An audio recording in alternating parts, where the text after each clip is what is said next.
So Sarah, how easy did you find it transferring some of your work online after the pandemic hit? And is that way of working something you're going to continue going forwards?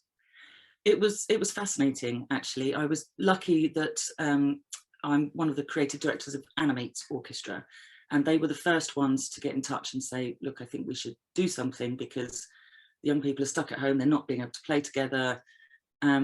So we thought, well, how on earth do you do that? Because you can't play together online, but you can create.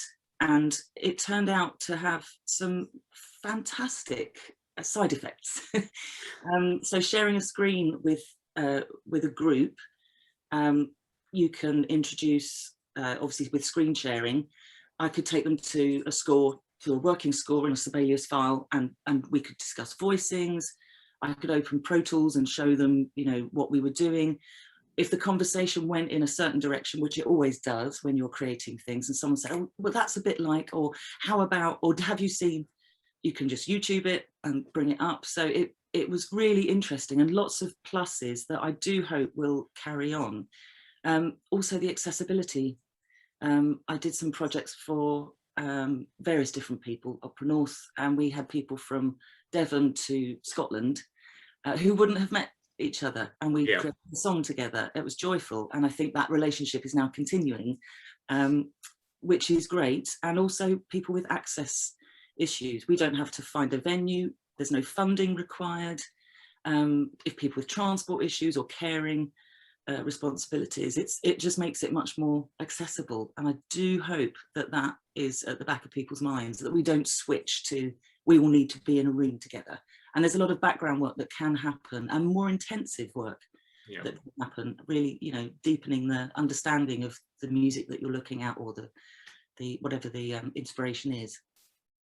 I really agree with you, Sarah. I think out of necessity, we all had to kind of find new ways of working, but actually they've been quite empowering. The idea that everybody on a Zoom page is equal. There's no kind of hierarchy, and actually people that might have struggled to sort of come forward with ideas in person, may feel much more kind of relaxed about kind of contributing in that kind of way.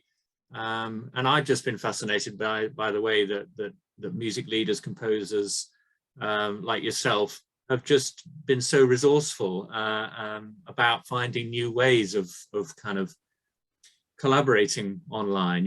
Obviously playing together is a challenge, although it's not impossible, but there are other ways in which you can set the seeds and have creative exchange. And I just think it's really been interesting about all the wealth of new ideas that creative people have come up with to make it a really kind of exciting way of working, and actually very complementary to in-person working. It feels to me like we've got a whole extra dimension of collaboration now, which sits very well in a kind of hybrid way alongside the kind of in-person work as well. So I really agree with you, and I'm delighted you feel it's something that you want to include in the way that you work going forwards. Definitely. And the hierarchy thing is interesting. It hadn't occurred to me before, actually. But when we start workshops, traditionally we're in a circle, a big circle, and the idea of that is we're all equal. Everyone's in a circle. I might be speaking, but we're all, no one's sitting on the front desk. And in fact, we start without instruments, because then there's no identity of, oh, I'm a violinist, I better go and sit there with the strings. We start creating just as a group of people. So that's probably why it felt quite natural in a way, because it's a similar thing. And the other thing, with some people who find it difficult to talk on screen or in a group, might be a bit overwhelmed, things like the group chat. Working with some teenagers, they refused to put their cameras on. Didn't matter how much we begged them and bribed them. I'm not putting my camera on. But the chat was on fire, and it was just buzzing, one after the other, ping, ping, ping, ping. Oh yeah, and more so than I think if we'd have been in a room. So yeah, lots to remember, I think, take onwards.